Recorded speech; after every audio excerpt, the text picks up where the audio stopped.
In this episode, I'm going to talk about my fears about getting healthcare outside America and a bit about medical tourism.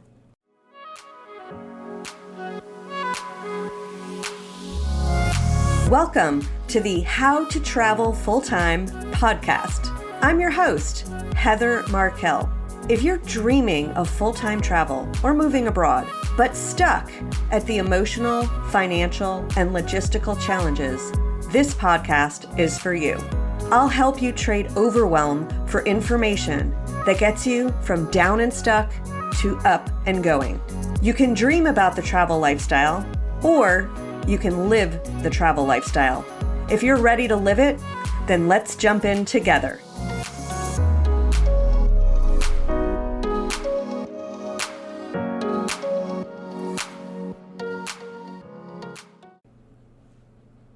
I mentioned in another episode that before I started this lifestyle, I was actually terrified about not having health insurance.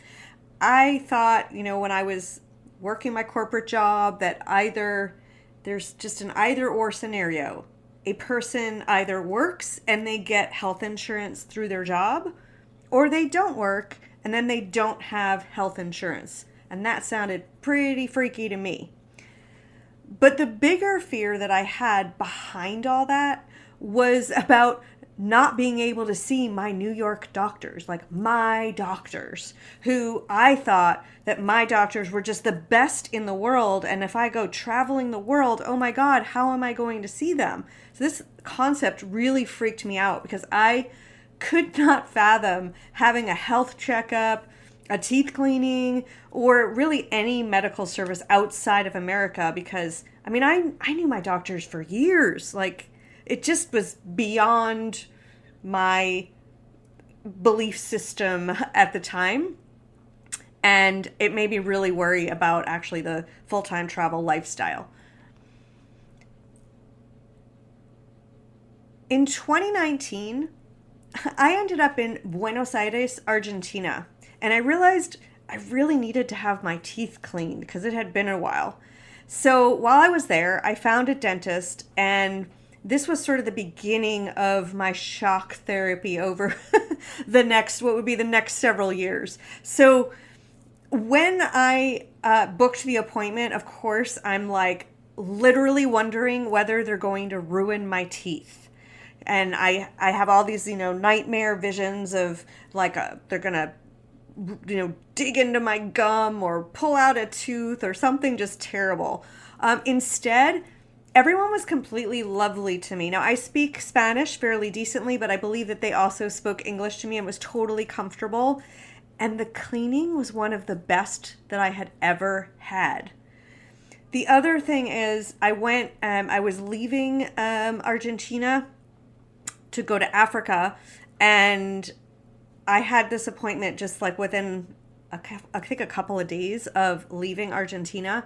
And I inquired about, I needed a mouth guard. I grind my teeth. And I know that in America, they're so expensive. This dentist in Argentina said she could make it for me for $90. I just was like, what? And I realized I should have made that appointment earlier because that would really have saved me a ton of money. And this dentist visit was the start of what made me question my beliefs around healthcare. In 2020, I was marooned in New Zealand for 2 years.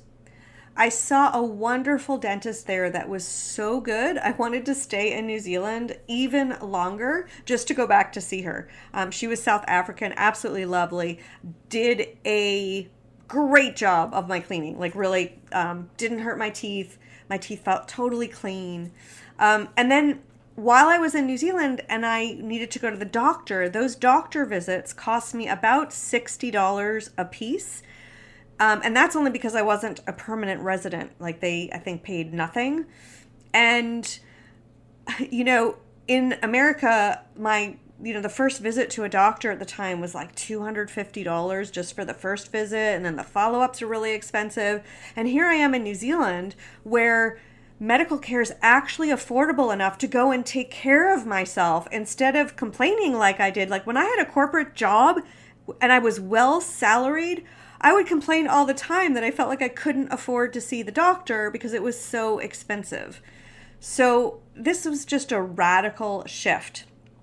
But I think the most shocking experience I had was in Malaysia.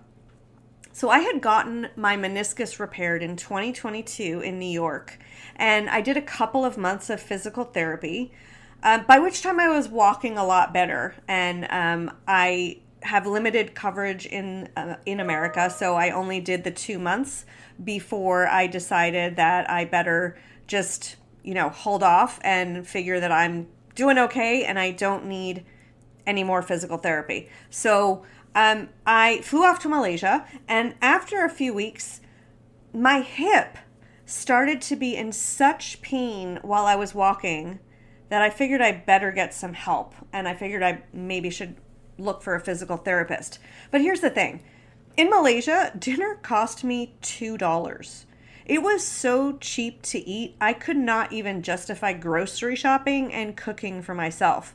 So in a country this expensive, I just had tons of nightmare scenarios running through my head about the poor medical treatment I imagined that I'd receive, because I just couldn't fathom how it was possible to receive good care on a place that was so inexpensive. But I was getting desperate, and I ended up meeting a fellow full-time traveler, and ironically, she had actually had something that she needed to see a physical therapist for. She loved the physical therapist, so I took down the name and center where that physical therapist worked. I called the center, found out that specific therapist was booked, so I made an appointment with a different physical therapist at the same place. So I show up for my appointment, and it costs like $50. So, which in the moment, right, I'm thinking, wow, that's kind of expensive for Malaysia. Like dinner's $2, but physical therapy's $50. And plus, I'm thinking this is going to be a really subpar experience. So now $50 is really expensive for bad medical care. So I'm waiting, I fill out the paperwork, and then my therapist comes and greets me. She brings me to this like large room full of exercise equipment and one massage table. She shuts the door, and this is when I realize we are all alone. It's not like here in at least in New York, right? There's no other patients or therapists working around us. I'm going to get 100% of this therapist's attention. Now, while we start, right, she's asking me some questions. She checks my legs for a few minutes, and within minutes, she says, "Are you aware that your left quad muscle is much weaker than your right one?" I'm in shock and disbelief. Like, no. "That's why your hip is in so much pain," she explains to me. I'm like, oh my God, I'm stunned. I'm like, at this point, how on earth did not one of the therapists I worked with in the US tell me that? And then she spent an entire hour helping me with various rehabilitation exercises, and she gave me several to take home with me, or should I say, take on the road with me. But wait, because that's not all. So here I am, I've gotten one full hour, 100% attention from this woman, exercises to take with me, and for the next month, she exchanged WhatsApp numbers with me, and she checked in with me on WhatsApp about once a week. And when I told her at one point that I was having some pain, she actually recorded a video of herself doing another exercise that she suggested I add to my routine.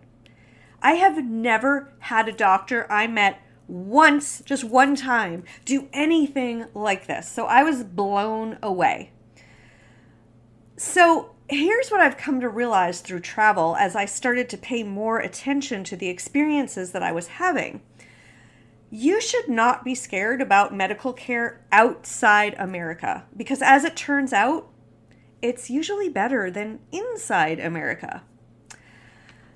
In 2024, I was hospitalized in Istanbul, Turkey. Now, there's a place that I was really not excited about medical care. So I ended up hospitalized overnight for heat exhaustion. I got my own room and an English-speaking doctor, and whenever I pressed my call button, someone arrived within 30 seconds. But that's actually not the scary part.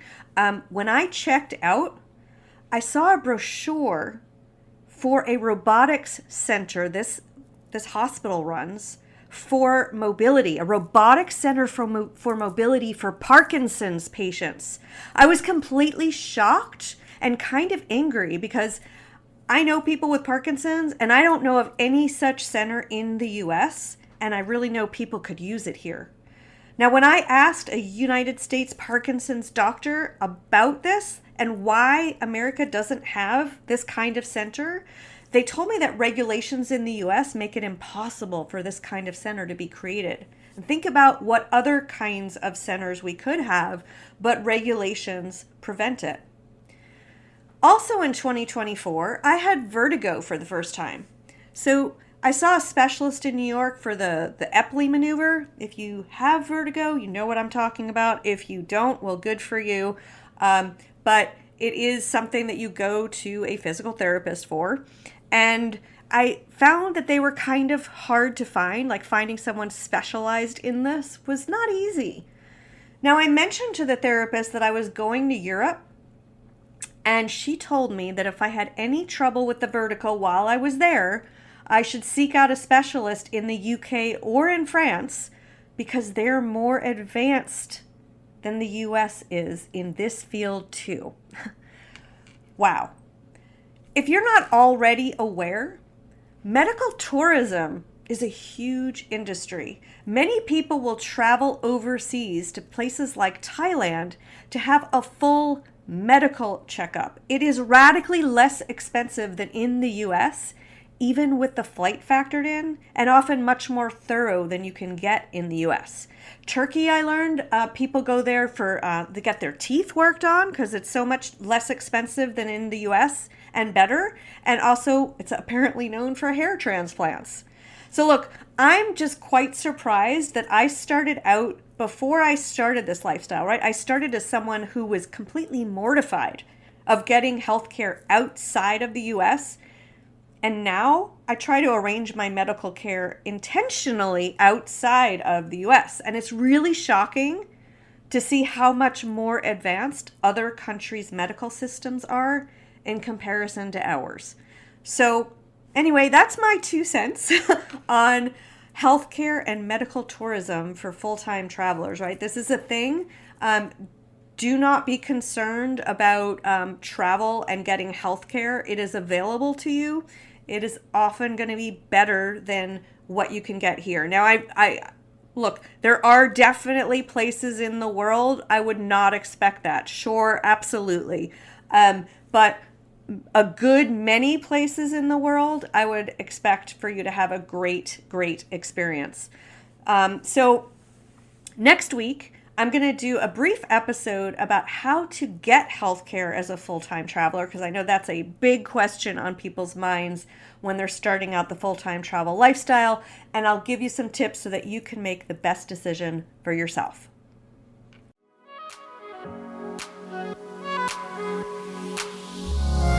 Thanks so much for listening to the How to Travel Full-Time podcast.